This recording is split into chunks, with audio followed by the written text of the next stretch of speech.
an emphatic win today, I guess. Just how did that feel? Emotionally, just seeing the energy from the team, guys, the way they were diving on the floor, and ultimately the end result. Just how did you take that in?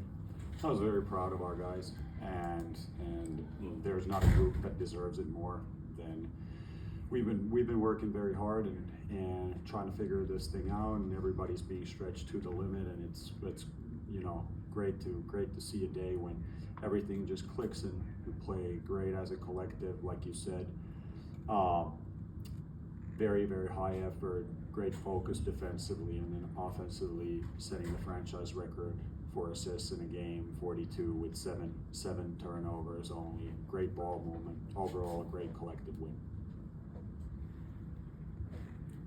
Frank, Harris, Matt.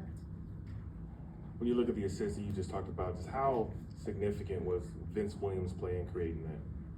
Vince played great, and he has been really thrown in the deep end right here.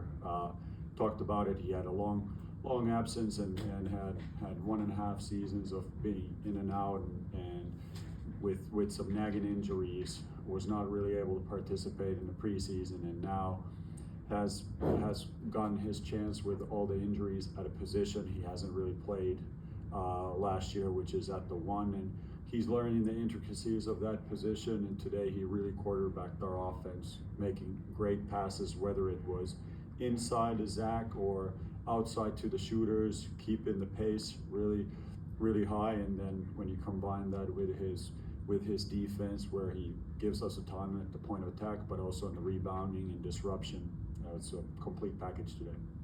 Harris, good night. How have you felt about Zach Eaton's performance since he's returned from injury? I'm very, very satisfied with Zach. 5 months absence from playing basketball, and then coming in and impacting right away. We've had 3 good games here. Unfortunately, only 1 win, but we played really well for 6 quarters of those 2 games, and Zach's been a big part of that, just solidifying our inside defense, putting a ton of pressure on the rim with his rolls, with his offensive rebound, and I think we had over 20 shots more today than our opponent. Same thing, very similar story in our previous game. So he's really helped the possession game too. Coach, right here at the back, to hit on the other 2 guys in the front court. Santi, career high tonight. Jock, I would say his best game in a Grizzlies uniform. What do you make of their performances and how they stepped up in Jared's absence especially?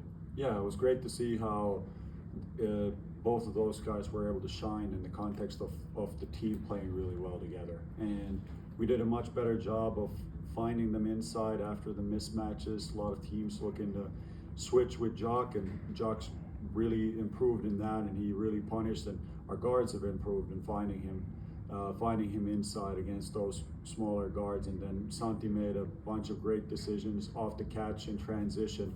Just a very active performance and great defensive sequences too, but just his ability to put it on the floor or stroke it from the outside, it's a very tough matchup when he's playing at this rhythm. Parker, then Darian. Coach over here.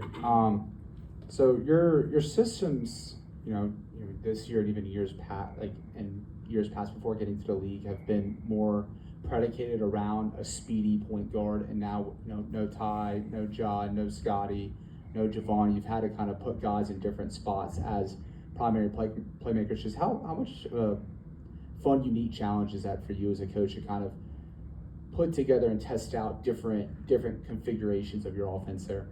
Well, I can say that in the moment when those injuries pile up to one position, it's the fun isn't a word that I would maybe think about, but we've been in this situation before, and that there's always a silver lining, and those difficulties and the challenges, they also create a solution-oriented mindset where you're trying to find something that works, and also fast-track the development of other players in different roles, and Vince is a great example of that, and it's the principles are pretty simple of how we want to play, but in order to have the technical and the tactical execution and then have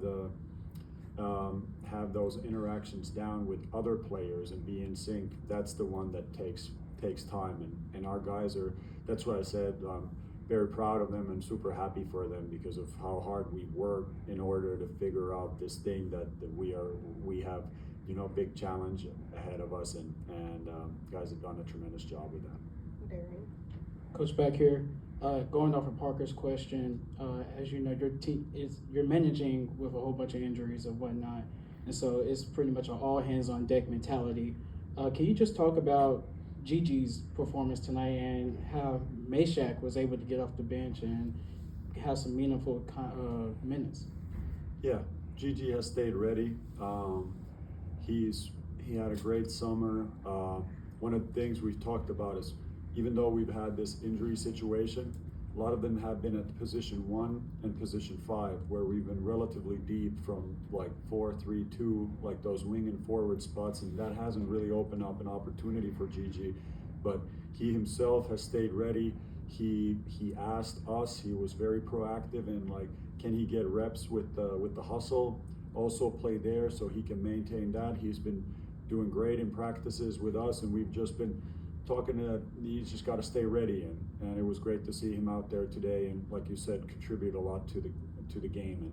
And Jemai is somebody who we obviously saw already during the summer, had some injuries, and now with us again, and that absolutely helps us that we have a guy from the bench that can come in and especially play very good defense, and he's been honing his also guard skills with the hustle, done a great job with that, so we're in a good place with him too. Anything else? All right, thank you, Coach. Thank you. Thank you, Coach.